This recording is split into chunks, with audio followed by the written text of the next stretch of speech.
Last week,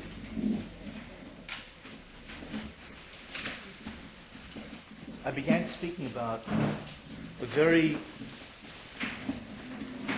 unfamiliar topic. And that topic is all about what we understand about the Rabbi Shalom himself, based on the Chazal, based on the Rishonim. What exactly... And this is what I've been doing last week. Truth is, it's a very profound topic. And it's very important for me to be very clear. I hope I'm achieving that goal. So I want to, obviously, I'm going to continue today. Just to very rapidly sum up, last week I had gone into that there's a chiyuv, there's a mitzvah sasem in Torah to know who God is. And I mentioned what it was. By the way, anybody want last week's shir, which is very important, you can obviously buy the tape or the CD, whatever they're selling, and so on. Because it's not something that you hear once. You really have to hear it again and again, and then you begin to understand exactly what's going on and what's happening. I told you it was a mitzvah sasem in Torah, and I brought you ideas. I mentioned the concept that most people's mind, the whole concept of God is, their image of God is very childish. Somehow we've never grown out of our understanding of who the Rebbe is, and this is what's called a rude awakening. If you've regressed or delayed maturity in terms of who is the Rebbe, this is going to solve that problem.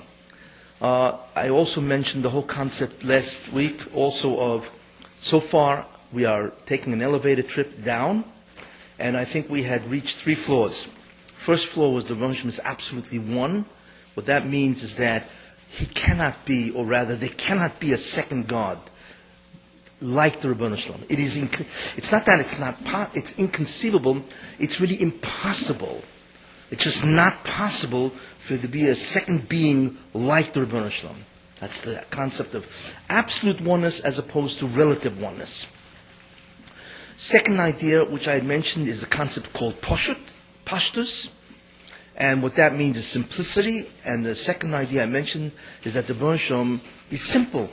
That means he has no parts. He is indivisible. And I had gone into that extensively, what the concept of complexity and simplicity really, what they really are. The third idea is that not only is he simple in terms of his composition, whatever that is, but even his functionality is one, which means that, as I mentioned, the knower, the knowledge, and the act of knowing in us is 3. In him it's 1. It's identical. It's all God, period. We don't understand how that works. We've never seen anything like that, like the Rambam says. However, we can hear it, even though we don't really understand it. That's the concept of pashtus. So we had 3 revelations, I use that term, in terms of who the Rebbe is and so on. Then I began to go some of the properties or the attributes of God, and how do we understand this? The first one I mentioned was concept of omnipotence. God is all powerful. The second concept I had mentioned is omniscience. He knows everything, literally everything, down to the behavior of a subatomic particle in a nucleus called a quark. That's what he knows, everything. And everything means not just what we do, but everything is in the entire reality of whatever reality is. He knows it all. That's called omniscience, know all. Third idea was the concept of omnipresent, which means he is all over. And I mentioned last week that the known universe, according to scientists, is 13.7 billion light years. Or actually, it's a long, that's trillion, whatever that is, and so on. And that he obviously, and this is only what's called the Olam HaShafel, the low world, and he inhabits obviously all the worlds. According to Kabbalah, there are 5 dimensions of reality, and the Rebbe Shalom pervades all of them. So size, obviously, the Rebbe Shalom can be said to be infinite in size, whatever that means. Okay, those are 3 attributes. There are other attributes which I want to go through, and then I want to try to explain how we understand these attributes. Next attribute is that the Rebbe Shalom, as I mentioned also last week, is mukhrach hametzius, which means he must exist. Suicide, strange example, is not an option by God, and the universe he cannot not exist. In other words, it's not possible for Rebbe Shalom not to exist. We can exist or not exist. That's an option, unfortunately, but it's an option. And I'm not explaining exactly how, but we may or may not exist. He cannot not exist. You understand what that means? The Ramchal, the Rambam, the Rav Sadia Goin, whatever, and Chovos Havovos and so on, they call it Muchur HaMetzius. He must be. That is a fourth attribute. Another attribute of the Rebbeinu Shalom is that he is enduring. He is eternal, which means that he always was, is, and always will be. There's no such thing. In other words, there was never a time, if you want to use that as an idea, that he never was. Therefore, God has no beginning. Obviously, that which always was has no beginning, because he always was. Right? He exists clearly in the past. He exists now, obviously, and he always will be. So there's no termination of the Rebbeinu Shalom. But that's part of the concept that he must be. So obviously he is eternal, and therefore he always was, is, and will be, because the absence of his existence is not possible. Therefore the Rebbeinu Shalom is eternal. Always, as the Rebbeinu Shalom himself says, Ani Rishon, Ani Achroin. I am the first and I'm the last. Believe me, literally, he's the first and the last. And without me, there is no other God, and so on. And the Rosh says that at different times in the Nach, especially. He's eternal. He always was, is, and always will be. So that's another attribute of the Rebbeinu Shalom.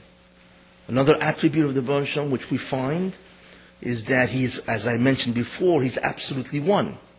That it's not just that he's one, there cannot be a second. And I asked the question last week, which is a very interesting question. We know the Rebbeinu Shalom is one because it says Shema Yisrael Hashem Elokeinu Hashem Echad. Is it possible for there to be two gods? Except it doesn't happen to be. And I answered, it's not possible.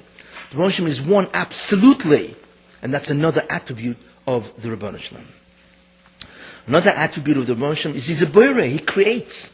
And what is create? Man cannot create. They can either discover or invent. That's all they can do. It has to be here, and then they can discover something or invent something which never existed. But when you invent something, what you really do is put things together that was here, and you just put them in a new form, and it's something else. Only Rebbeinu Shalom can truly create. What does creation mean? As the term creation ex nihilo means creation from nothing. Well, as the Chazal say, yesh mi'ayin. The Rebbeinu Shalom creates something out of nothing. It means there's nothing there, literally. And he can create something out of nothing. That's an incredible koyach. I mean, it's mind-boggling, actually, and so on. But how does he pull it off? How does he do it? That's another attribute called the boire. He's a creator. And the question, of course, is how does he do it? And what explains this and so on? There are other attributes, but I've chosen to deal with these attributes. And the question is, how do we understand this? How do we understand a being that has all these attributes? It's incredible. Well, the answer to that really is a question. It's obviously a Jewish form of answering. There's a question. I will show you that there's something wrong with my statement that God is Pashut. He's simple. That there's only one thing called the Rebbeinu Shalom. There is nothing else. It's not two. There's no complexity, which means there is nothing more than one. But I will show you that it's not true. I'm now going to contradict myself. How? Let's take a look. Everything that exists, all objects, have minimally two things. This is the minimum that every object that exists has. Let's take a look at this shtender. Okay? This shtender has two things minimally. What does it have? It has what's called an essence. It has certain characteristics that make it a shtender. If you remove what's called its essential characteristics, it would no longer be a shtender. In other words, if I took the shtender, one of the characteristics of the shtender is that it has height. If I took it and I crushed it and brought it down to the floor, it would become flat. No more shtender. Why? Because the height of the shtender is one of its essential attributes. Simple to understand. And so on. So therefore, this shtender has an essence. It has a series of attributes that make it what it is. It's called its essence. If I removed one of the essential attributes, it would cease to be a shtender. It would be something else.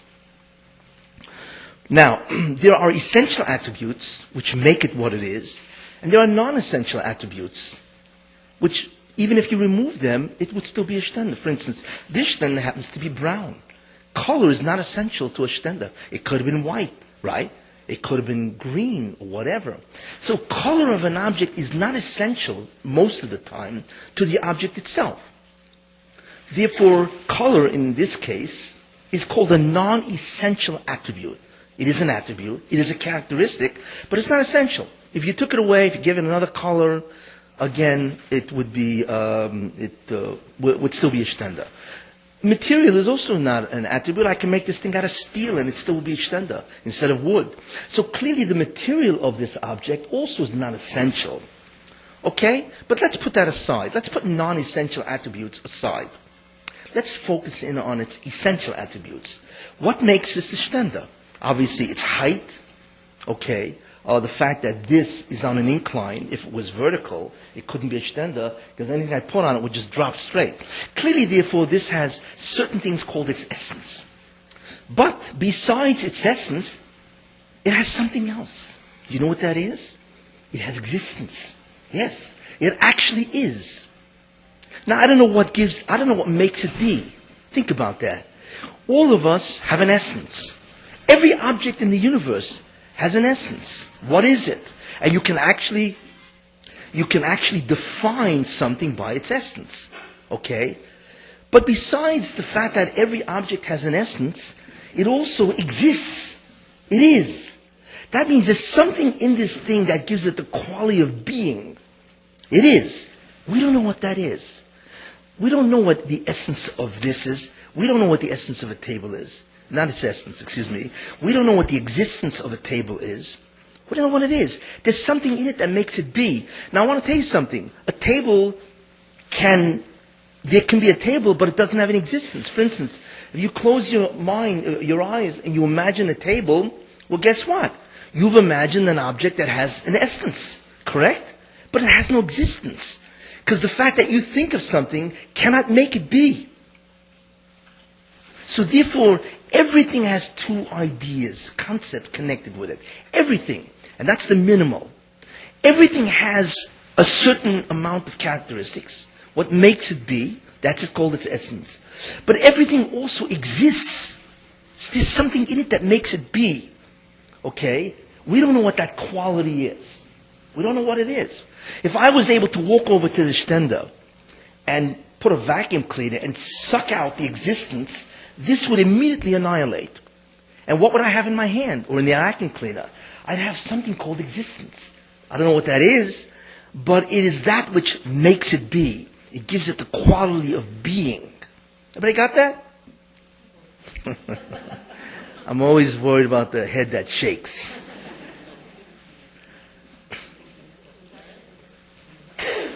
Again, I know it's abstract, but stay with me. Again, every object has something that makes it an object. It is. It has attributes. Like I said, a table. What is the essence of a table? Well, a table must have a surface that is horizontal, right? So you can put something on top of it. Now, there could be many types of tables. It could be long or short, square, circle. I don't care what its shape is. Who cares what its shape is? Shape is not essential. But it has to have that which makes it a table, which means it has to have a surface that's horizontal, right? We call it flat, whatever, right? Because then if it didn't have that, you couldn't put something on top of it. It wouldn't be a table, right? Simple. But there's something else that the table has besides what makes it a table. Besides those characteristics, maybe attributes is too complex a word, characteristics. Besides the characteristics that it has to exist. It has to be. There's something in this table that makes it be. It's abstract. You know, our problem is we've existed so many years, we don't realize that there's something in us that makes us be. We don't even know that. It's just it's not that it's obvious. We take it so for granted that we don't realize that there is something called existence. In any case, two things. It has to have characteristics that makes it what it is, and it has to have some quality called existence itself, which is completely unknown. Now, if that's the case, two things in every object. So you now could turn to me and say, wait a minute. What about the Rebbeinu Shalom? He's an object. I mean, we call him an object. Means he's a dover. We daven to him, right? We're davening to somebody, as they say, somebody, right? So he's obviously some type of an object, even if that object is divine or whatever. But wait a minute. He also is. Because we daven to him, we know he is. So he's got two things. He has characteristics that make him what he is, whatever that is. And he exists. So he's got existence. So he's no longer Pashut. He's not simple. Because I've just demonstrated that he has at least two things going on in him. Just like everything has two things going on in them, right? They have characteristics, right? And they exist. So the Moshe has the same thing. He is, and whatever he is, whoever he is, his characteristics, he's got that too. So how do we answer this? How do we answer the fact that the Moshe is not Pashut?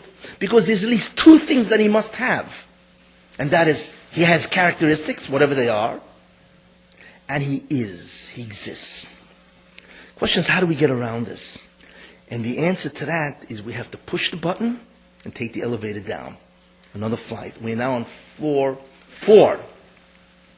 Doors open, and it's incredible what we look at. How do we answer this? And the way I'm going to answer this is by asking a question. And I want a raise of hands.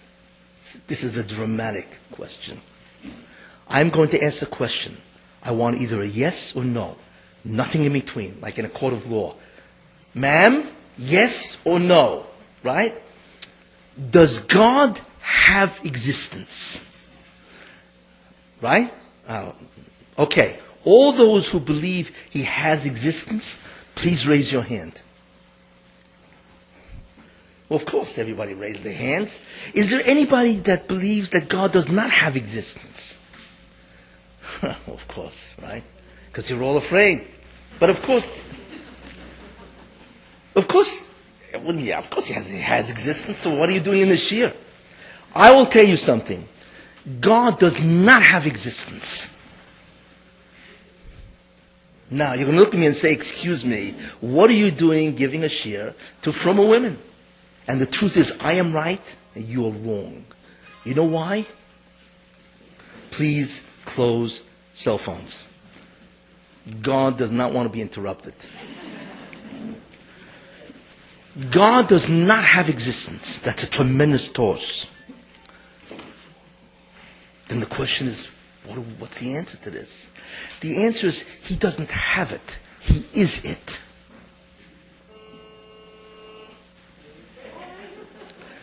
The Moshe doesn't have it. He is existence. Do you remember when I said that the Moshe is Pashut? What does that mean? That there's no complexity. There are no parts. It's only one thing called God. You can't divide God. He's indivisible. Fine. That's the concept of Pashut, and that's one of the concepts of Echad. There's Echad, remember what I said? Yochid and Miyuchad. Echad means he's externally one. There's nobody like him that exists besides him. And there's nobody, and that's Echad. Yochid, he's a singularity. There are no parts at all. But I asked the question. There are parts, minimally too. There's what he is, his characteristics, whatever that is, it's unknown. And he also has existence, whatever that is. And the answer is no. If we say that the Moshe is Pashut, that means he and his existence are identical.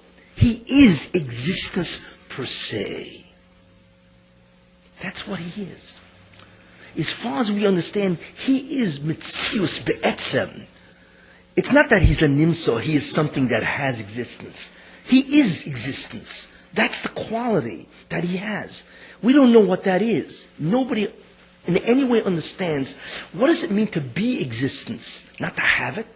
We have it because he gives it to us. That's why if he did not exist, then existence would not exist. We're going to very profound ideas. Very profound ideas.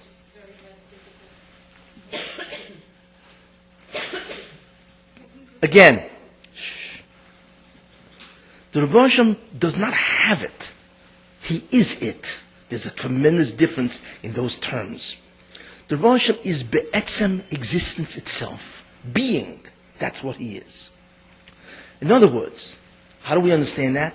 That means if you ask me what is the essential characteristics of the Ribono Shel Olam, I would answer existence itself. That is what he is. He is being be'etzem bifnei atzmoi, pure in and of itself.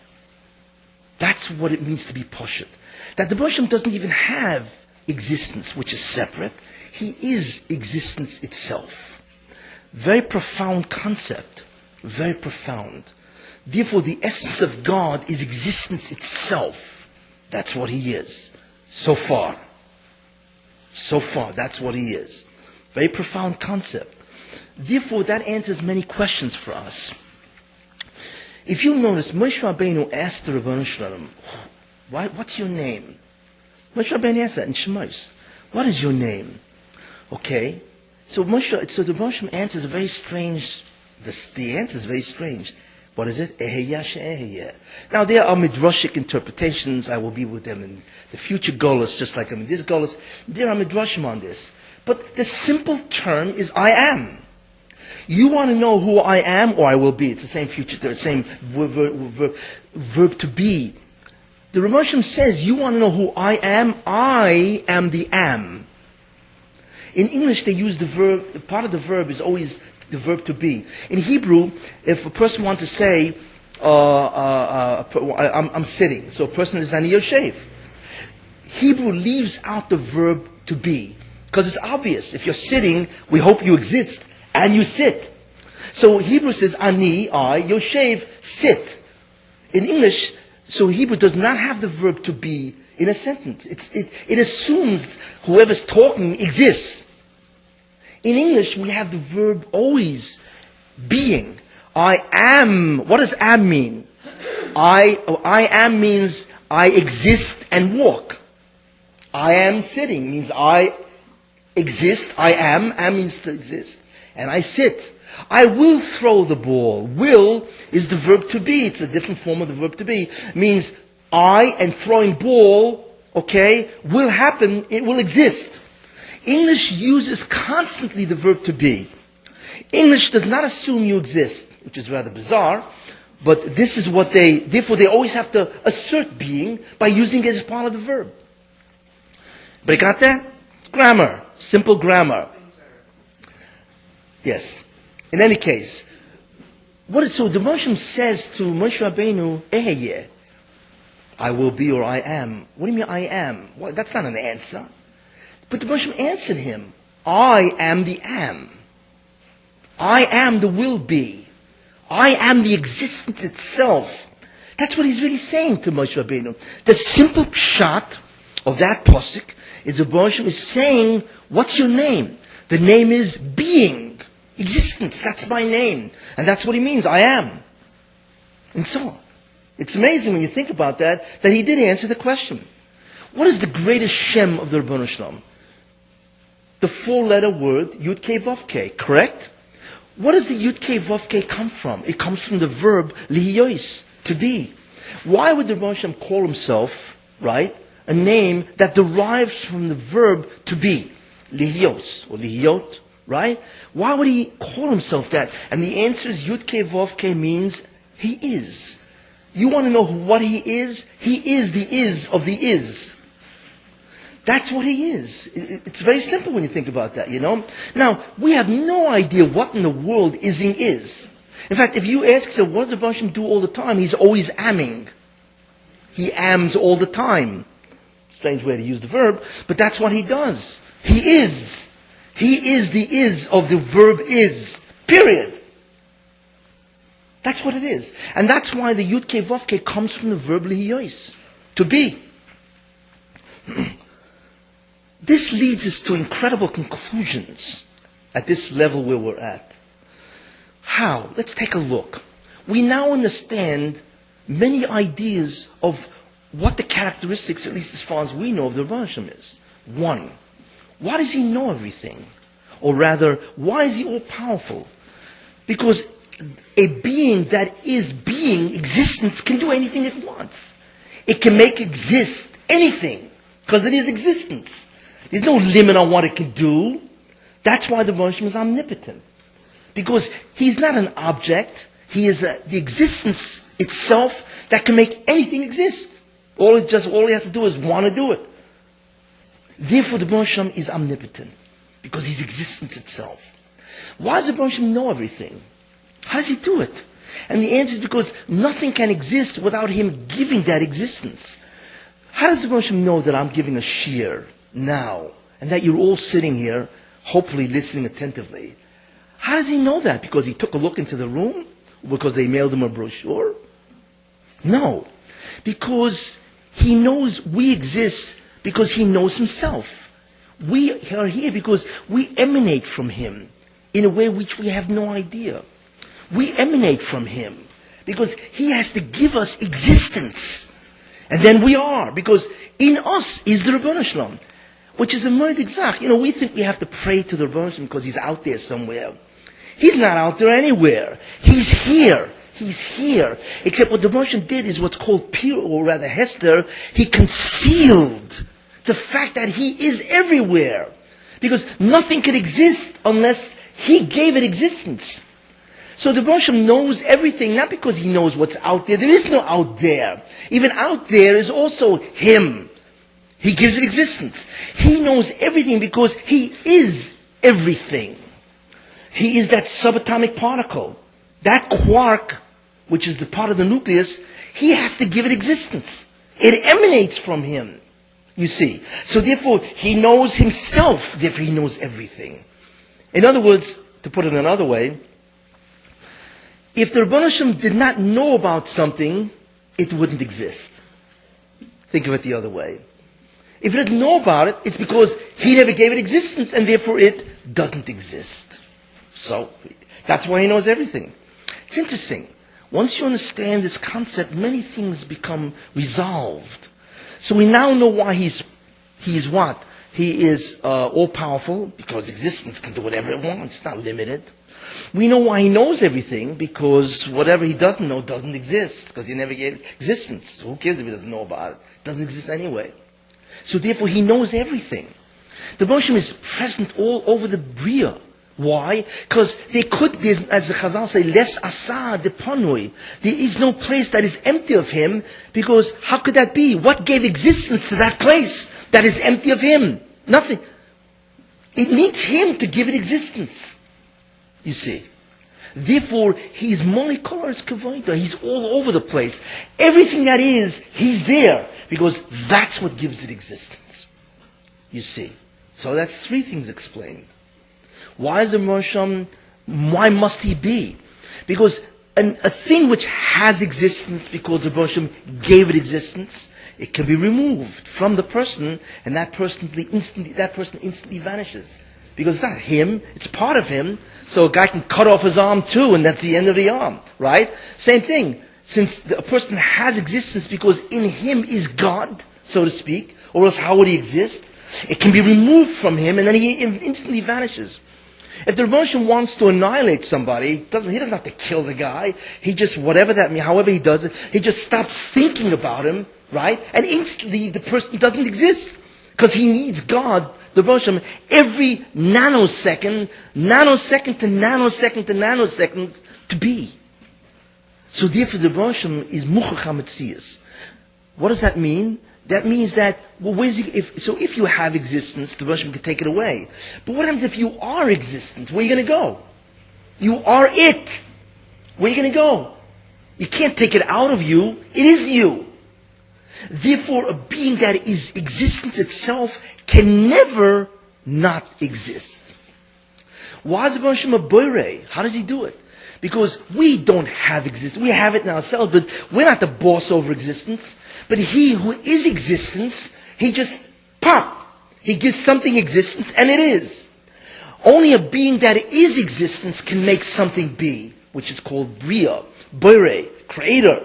We don't have it. We can take things which exist already, and we can either discover it, or we can invent it. Why is the Rebbe Shel Olam always is? Because existence has no age. A being that is existence never gets older. It always is. You see. Look how, interestingly enough, all of these things are answered. And also, why is he absolutely one? We now understand. Because a being, we can be duplicated. But why? Because there are an infinite amount of objects. So you just make another object like this object. What's the big deal? But what happens if a thing is existence itself? There is only one thing called existence. So you cannot make another being that is existence at all. If a being is existence, it's the only thing that can be existence.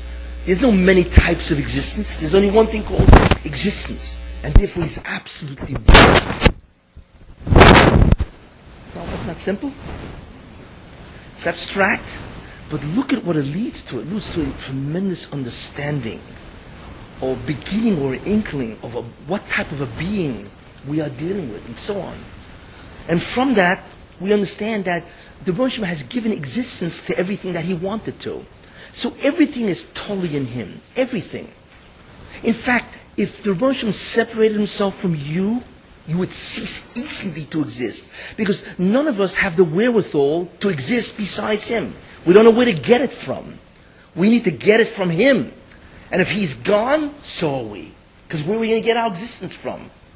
That's why if the world ceased to be, he would still exist. If he ceased to be, everything would instantly cease to be. Because where would they get their existence from? You see. So many, many things get resolved once we understand that the Baruch Shem is.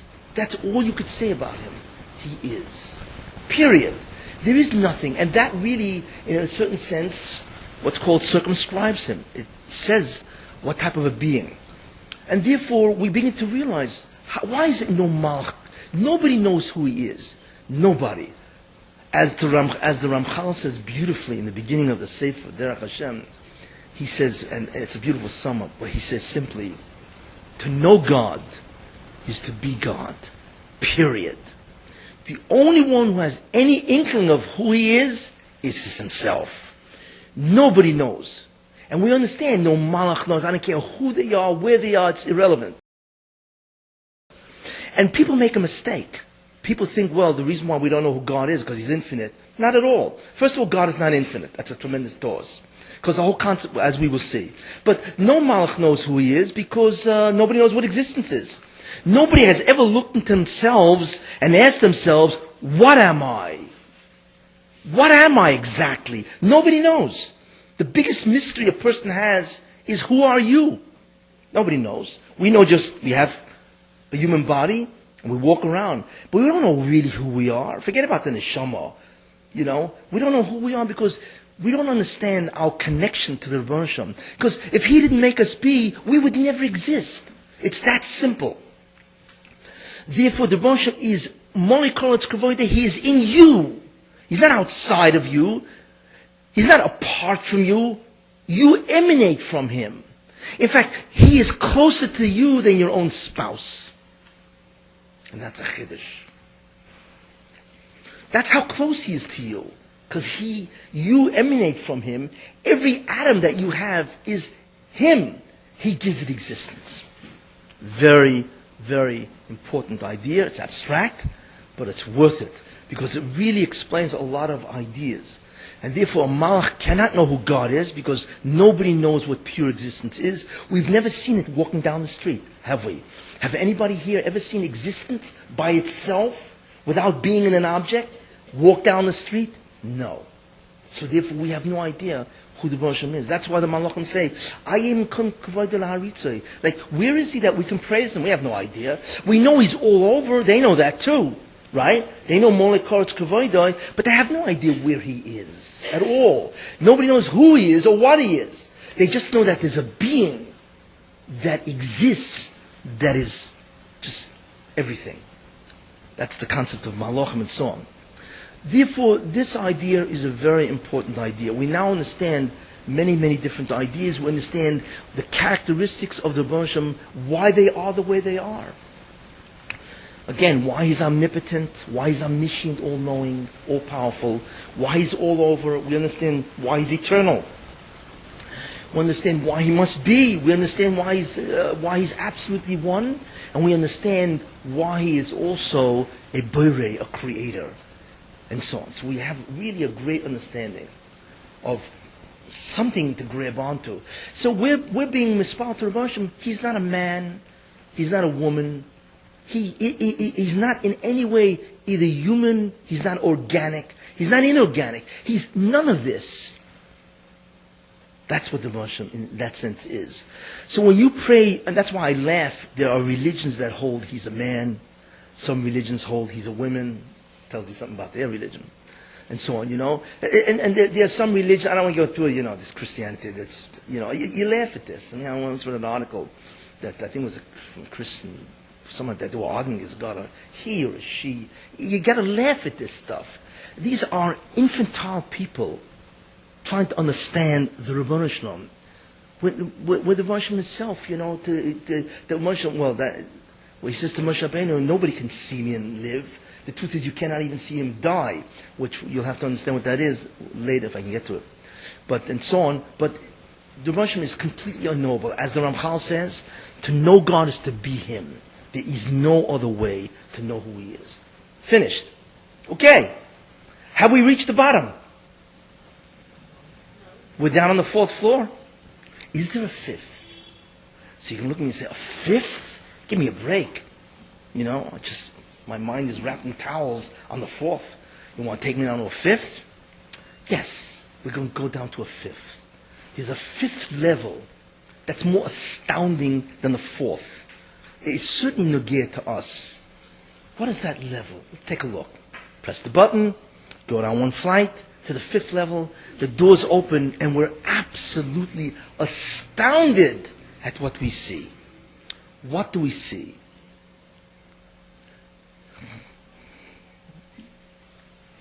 What was the Gilo in Har Sinai? That's the question. Yeah, they got the Aseret Adibris and so on, fine. What was the real Gilui? That which shook the Jewish people to such an extent where they all died at that Gilui. What was it? So the truth is, the Rebbe Hashem says to us what it was. Here's what it says. This was the Gilui of the Rebbe Hashem, the greatest Gilui of all, period. What is it? At the Horei Suradas, you have been shown that you may know. What? This is Matan Torah. Ki Hashem Elokim, the Rebbe Hashem is the master, the Lord, which means he controls everything. Einod Milvadoi. Milvadoi, besides God, there is nothing else. Now, that is a very interesting statement. Notice it doesn't say Einod Kamoihu. There's nobody like him. Notice that? It doesn't say that at all. It doesn't say Ato Reish Ladas Ki Hashem Elokim Einod Kamoihu. Right? There's nobody like him. Notice it doesn't say that. What does it say? It says Einod Milvadoi. Besides him, there is nothing else. What does that mean, there's nothing else? What do you mean there's nothing else? There's millions of Jews standing on Har Sinai, and they're looking, and the Russian is Megala, that there is nothing else.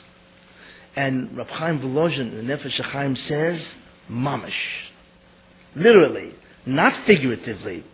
What does that mean? Well, here's what it means, and that I will explain to you. What it means is this. Nothing exists, even after the creation, but God. That is the statement. That's what it means. Milvadoi, besides him, Einoid. There is nothing else.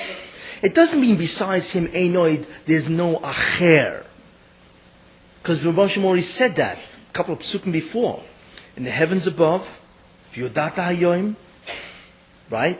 And you'll know this day and settle it into your heart. That what? Ki Hashem Elokim, the Hashem is the master, the Lord. B'shamayim mimal, in the heavens above. V'al oretz mitochas, and on the earth below. Einoid. What do you mean Einoid? There's nobody else. That's what that means. So what's this Einoid milvadoi?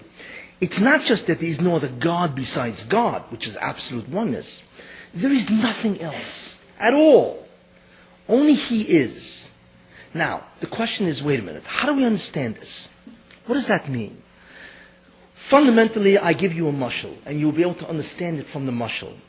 You have to be careful, because this is what it is, but we have to look at it in a certain way, as we will see. Imagine somebody is sleeping on the couch, and he has a dream. And in that dream, there are two people sitting at a table, and they're drinking coffee. And one is talking to the other. Remember, it's a dream.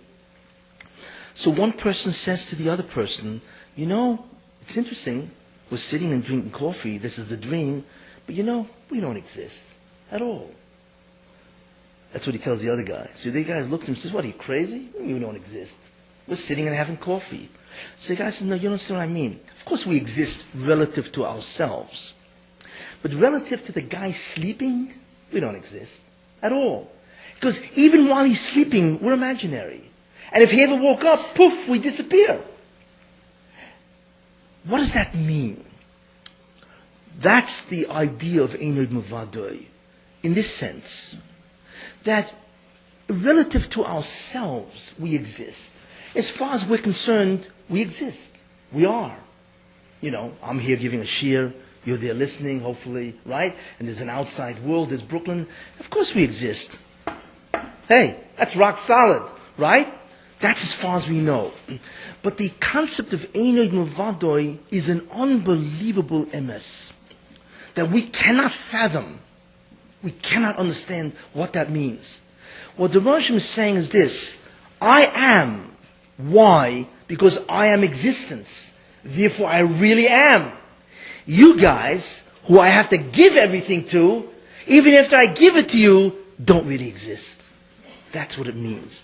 Now, again, don't take it too literal. I want you to walk out. Somebody's going to say, well, listen, if I don't exist, nothing else exists, let me go in the middle of the street and sit down.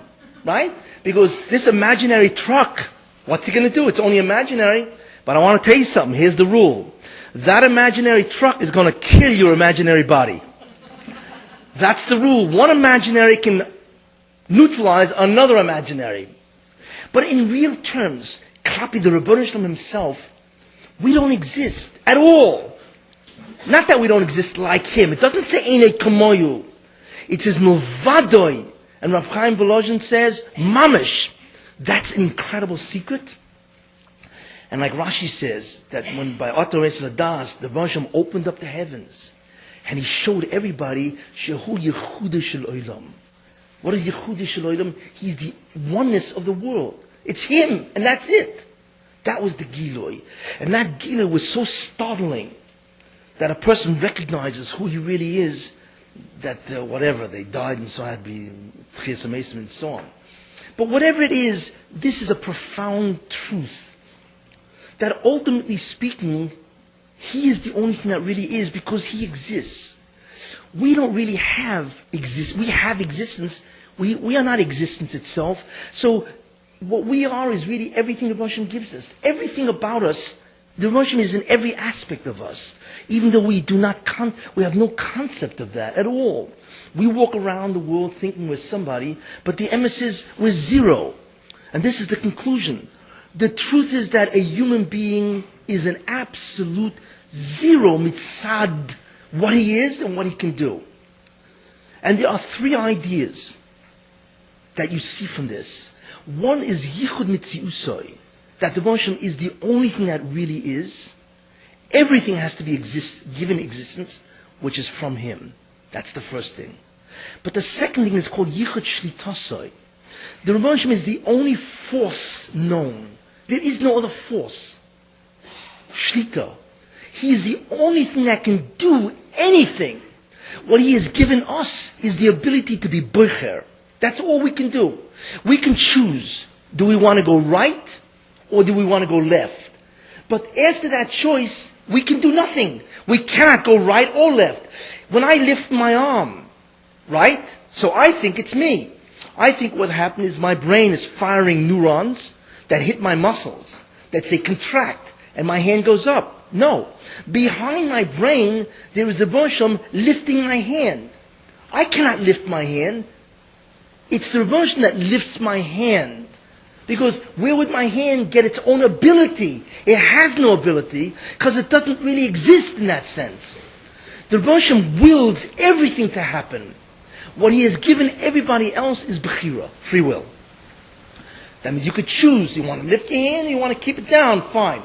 So people walk around thinking, well, I'm a multi-millionaire. I got $100 million to my name. No, you're making a mistake. You are a zero. That entire ability to make the money, the idea to make the money, the movement of the stock exchange, if that's what happened, to give you the money, is all God. There is nothing else. And there's no other shlita. There is no force in the universe, like the Ramchal says. The ein koyach acher. There is nothing. It's all in our mind. Our power is imaginary. That's really what it is.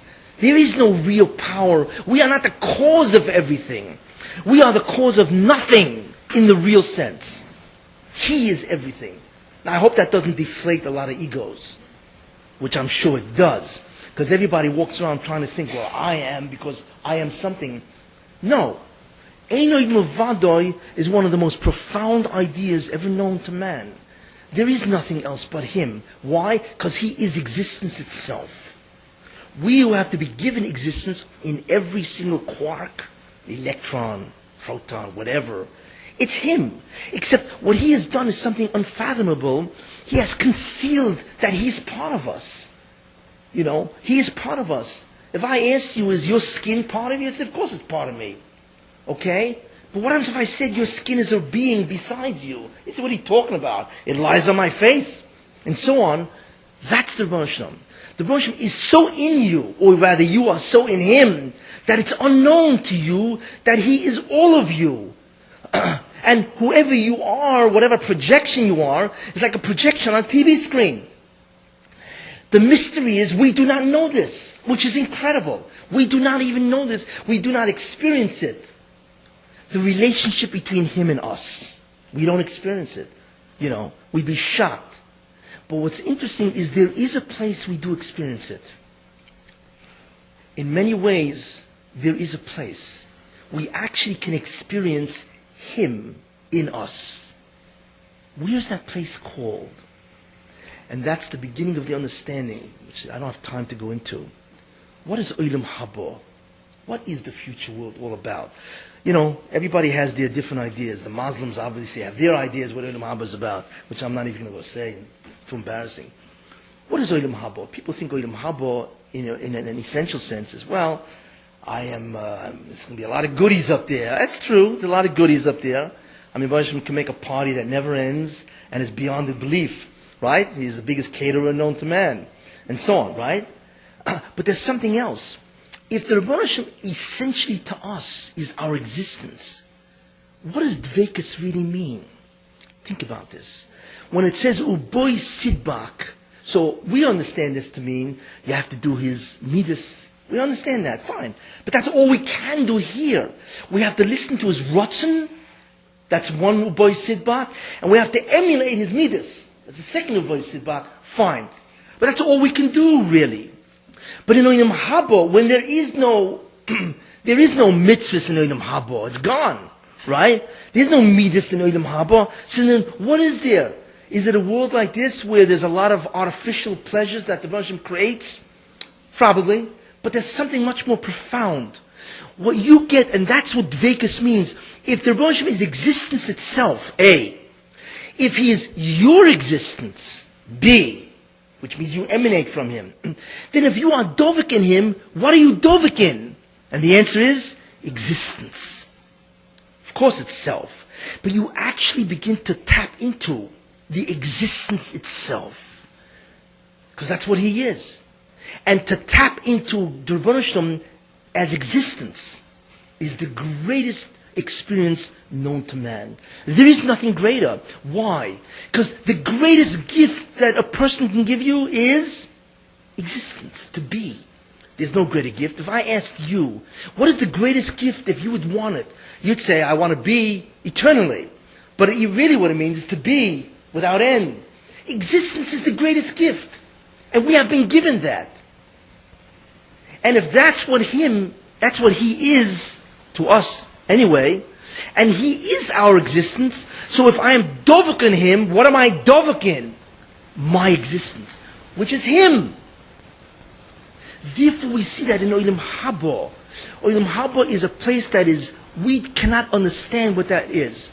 Although we can understand what it is, we've never experienced to feel existence itself. And what that tells us is very interesting. It says in Chazal, Ayin lo yirah so. The eye has never beheld. Mashet tzofnet tzadikim. Lo osed lovoy. The eye has never beheld. I gotta end this.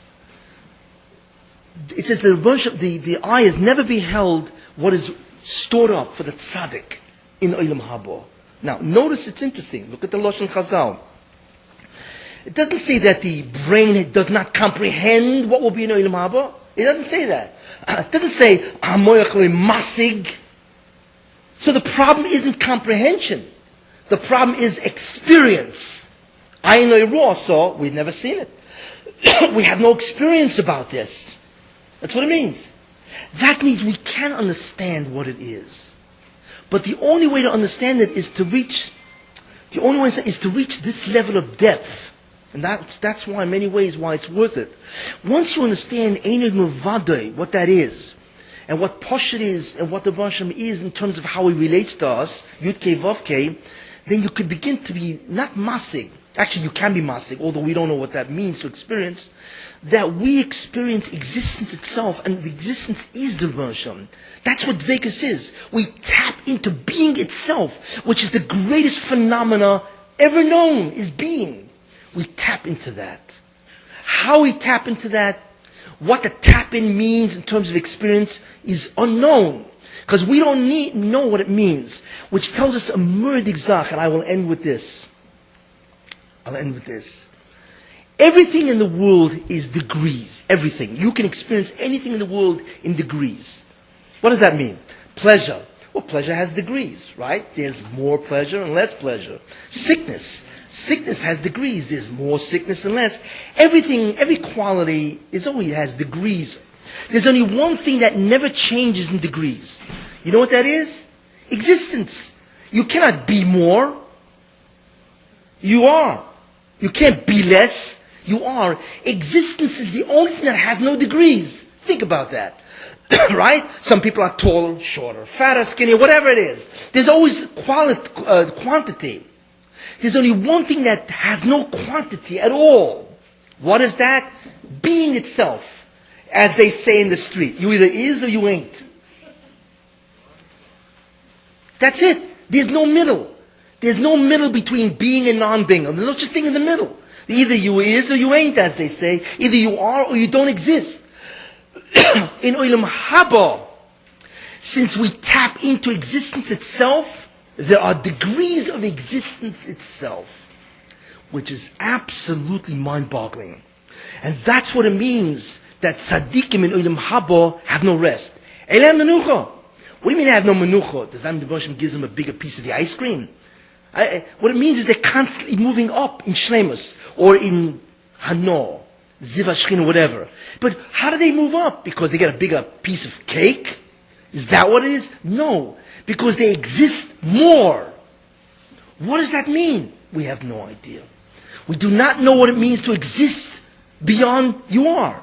No. There are levels of existence because there are levels that the Russian will give you, and that's what Dveikus is all about. It is to connect to a being that is everything. Essentially, everything is existence. You're dovek in that being, and you grow more and more in the Dveikus of the Rebbe Shalom. So what happens is, the illusion is broken in that sense, where you not only feel your existence, but you actually exist more. We don't know what that means. But that is the greatest feeling ever known. Because to exist more, is the greatest pleasure of all. Okay, what have I done?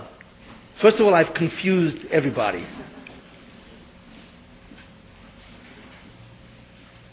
Second of all, I've gone into an understanding of the Rebbe. I've tied it to his characteristics, his attributes, and so on.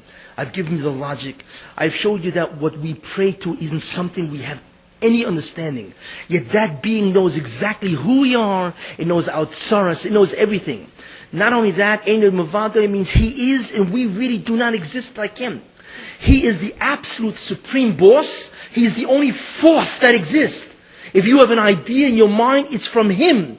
The only thing that we can lay credit to is Bechira. Is that we decided to turn right. And therefore, He lays out all the consequences.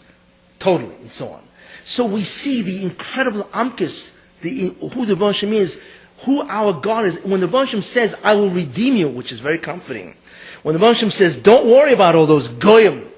Don't worry about these guys. Don't worry about the Golas. Don't worry about the Yisurin. It's all, to me, it's nothing. And each thing has a reason for it, which are other shurim and so on. There's only one thing I'll tell you. I guarantee you, when the Hashem says, Ani Hashem, I guarantee you that you will be redeemed. And there is nothing in existence that can defy the will of God. Because even that needs to have existence to defy God. God has to create a will that defies Him. Could you imagine the power of that being?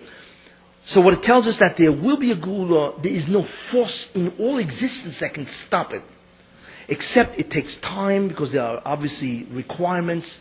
The greatest requirement is that we be responsible for the Hatzlacha itself and for the Bechir and so on. But in the end, Klal Yisrael will have that. Why? Because we have the greatest being behind us who loves us, who cares for us, as the Rosh Hashanah says, who avicho keinecha. And therefore there will be a Geula, just a small amount of time. And this comes from our understanding of who the Rosh Hashanah is. Thank you.